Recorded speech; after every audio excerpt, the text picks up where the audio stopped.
Critical Equation by Dr. Dog.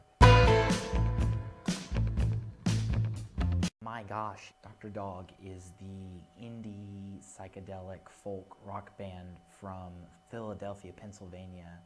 They started in the late 1990s and they've been making music ever since, starring on late shows such as The Jimmy Fallon Show, Conan, Stephen Colbert, various shows like that. I first heard one of their albums, Shame Shame, in 2010.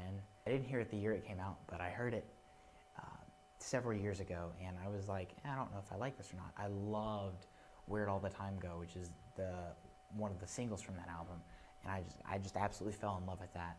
But I kind of gave up on the rest of their music. When I heard they were coming out with a new album, I was kind of like, I mean, should I listen to it? Should I not listen to it? I was really kind of on the fence whether to listen to this or not. I'm really glad I did. I really enjoyed it. There wasn't really anything bad about it that I found. Overall, for me, the guitar play on this album is fantastic. It's one of the best things about the group, and especially about this album, is just their ability to just have simple riffs, but just very engaging and very exciting and very good music and very good riffs. The lead vocalist for me kind of sounded like the lead vocalist from Fleet Foxes. Really just the vocal style overall is very reminiscent of Fleet Foxes, who are a folky, bluesy band.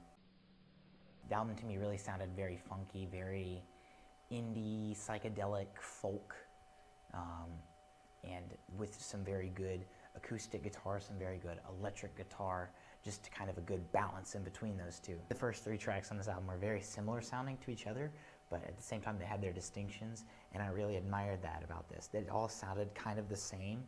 Even the ones that sounded different kind of sounded similar to other tracks on the album. I could definitely hear heavy influences from other artists in here, but the overall sound was very distinctive enough that all the influences were kind of lumped together and to make this a very distinctive sound for them. Listening In, Go Out Fighting, Buzzing in the Light, all very, very good tracks. Very solid, yet very simple. I don't know, I just very much enjoyed these. Virginia Please kind of reminded me of like a Franz Ferdinand song, and if you don't know them, they're this alternative rock group from the early 2000s. They just released an album a few months ago, which I absolutely loved. It was so good.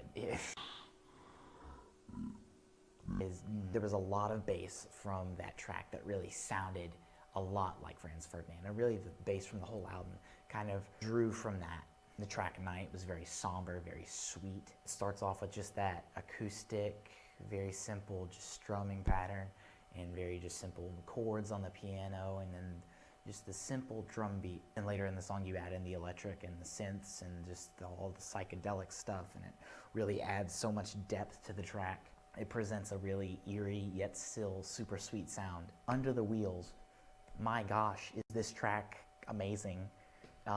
It sounds like something off of Please Please Me, like really early Beatles stuff. It's just so very groovy, and it makes me want to dance. My gosh. And then Coming Out of the Darkness to close the album is very slow, very kind of relaxed, very good vibe. I loved the falsetto on this track. It's very high vocals, but still not out of reach for him. It really set the mood to kind of, my gosh, close the album, which I really enjoyed that.